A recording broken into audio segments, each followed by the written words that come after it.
Ассаляму алейкум. Всех приветствую. Я хочу поделиться с вами одной важной информацией, которую вы не услышите по ЧГТРК «Грязный» или же по российским федеральным каналам. Сегодня 6 августа, день, когда военные силы Чеченской Республики Ичкерия провели свою грандиозную операцию под названием «Джихад». 6 августа 1996 года под руководством нашего покойного президента Аслана Масхадова войска Чеченской Республики Ичкерия вошли в город Грозный и освободили его от российских оккупантов. Сделали они это в отсутствии тяжелой артиллерии, танков, самолетов, вертолетов, поддержки с воздуха, хотя все перечисленное было у противника.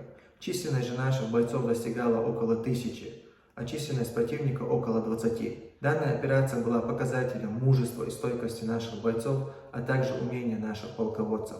Именно благодаря данной операции были подписаны Хасавюртовские соглашения в 1996 году, а также мирное соглашение между Чеченской Республикой Ичкерия и Российской Федерацией в 1997 году. Я хочу, чтобы вы распространяли эту информацию, рассказывали об этом своим детям, родителям, родственникам, друзьям, если, конечно, у вас есть такая возможность. Так как наш враг пытается придать нашу историю забвению и навязать нам свою. Так давайте же не будем забывать героические даты в истории нашего народа. Я хочу поблагодарить тех бойцов, которые участвовали в данной операции. Пусть Аллах продлит вашу жизнь и наградит вас высшими степенями рая.